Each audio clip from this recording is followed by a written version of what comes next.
Welcome back to Rad City Resin, where you get a new resin tutorial every week. This week, my spooky little heart is rejoicing because the new movie, Beetlejuice Beetlejuice, is finally coming to theaters. Honestly, I feel like I've been awaiting my entire life for this movie to come out, and I'm so excited. In honor of this movie, I purchased a Happy Box from the Happy Planner Company because it was Beetlejuice themed, and also because I'm obsessed with planners. And I decided to use some of the elements from the box to make a few fun resin pieces. I started with this ornate brass colored bezel. I liked that it looked kind of similar to the mirrors in the promotional material for the movies. It had a great color, but I really wanted it to be a bit more dark and dingy. So I used a Posca paint marker to brush over the top of the metal to give it a nice tarnished antique kind of look. You could use just regular acrylic paint or even a Sharpie for this, or you could leave the bezel as is. I think it would look great either way. Next, I had this mix of bright purple and neon green glitter that I made. I just used some random glitters that I had on hand, but there are tons of shops out there that actually sell a Beetlejuice inspired mix just like this one. I filled the bezel with a shallow pour of resin and made sure to fully coat the inside of that bezel. Then I used a silicone brush to dab some of the glitter into the bezel directly into the resin. I really wanted to make sure I packed it in there well so that all of the gaps were covered, that you didn't see any of that back layer. Once I was happy with the layer, I used my UV lamp to cure it. This particular lamp is from Resiners and I just got it a little while ago. I actually really like it. It's very versatile and it's rechargeable, which I like because I can take it anywhere in my house to use it. I have a link in the description where you can go get your own if you'd like. Word of warning, it did take a long time for it to ship. I don't know if that was just my experience, but your mileage may vary. Once I was satisfied with that cure, I grabbed my stickers. I picked out a few that I thought would make a cool motif, then I cut them out.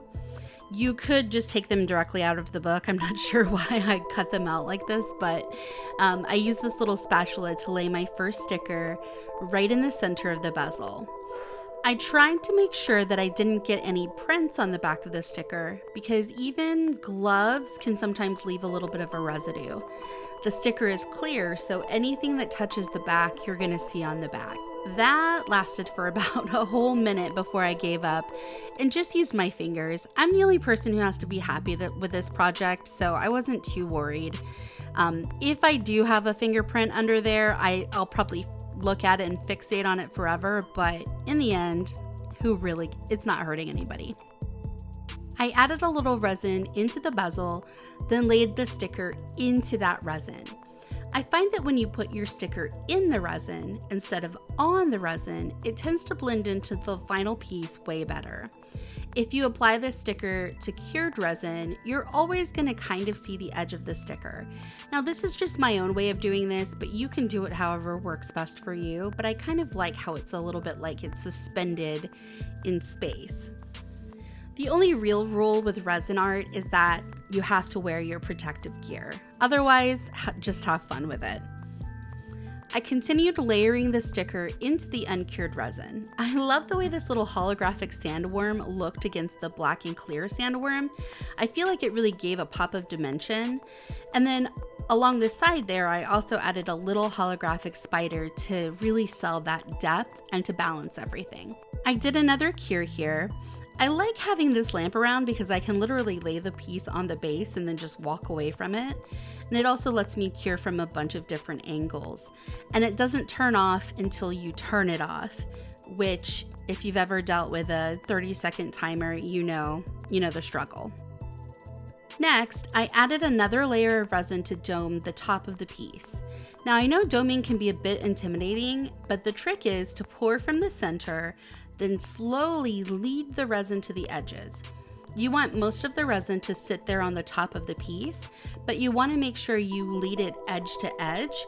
And I like to do this with my dotting tool. Just go slow and steady and just make sure that you're not trying to overfill. You can always layer up. All right, I think this turned out really cute. I really love the different colors, the elements all popping, and it's kind of subtle because from a distance, it just looks like a cute charm. But when you get up close, you start to see all of the different elements that are together. And I think it's really neat looking. After I finished with that piece, I had an idea that I absolutely had to try. I wanted to see if I could build like a clear charm out of some of the stickers. I wasn't sure how this would turn out, but my brain absolutely insisted that I give it a try. So I grabbed a silicone pad and a couple more stickers from the book, then I started layering them together on top of that pad. I made sure to use the edge of my scissors and my fingers to fully burnish the stickers down. By this point, the UV resin I'd gotten from my local store finally ran out, so I cracked open a fresh 250 gram bottle of Less Resin UV resin. If you're in the market for a great starter kit, you'll find one in the description below. I really love this starter kit because it gives you everything you need to start making jewelry, including a lamp. It's not one of the lamps that I'm using in this tutorial, but it's not bad. It's actually pretty good quality for the price that you're gonna pay. While you're looking at that starter kit, go ahead and hit that subscribe button as well. I really appreciate it. I'm simply blown away by how many people have decided that they wanted to stay up to date on the videos that I post. It's absolutely blowing me away. I poured a layer of resin over the stickers and used my dotting tool to make sure that it flooded all the way to the edges. I cured this really well using my regular UV lamp. This is my go-to lamp and I'll always have one of these. I made sure to also cure this from the underside because I didn't want any film or residue to collect underneath there. One thing about UV resin and even epoxy resin is that it tends to constrict under heat. This is totally normal, and you can see how my piece kind of curled up here. I'm okay with that, but if you were wanting to avoid that, you would definitely want to use a bezel or a wireframe or something to reinforce your piece. Otherwise, that curl is kind of always going to happen.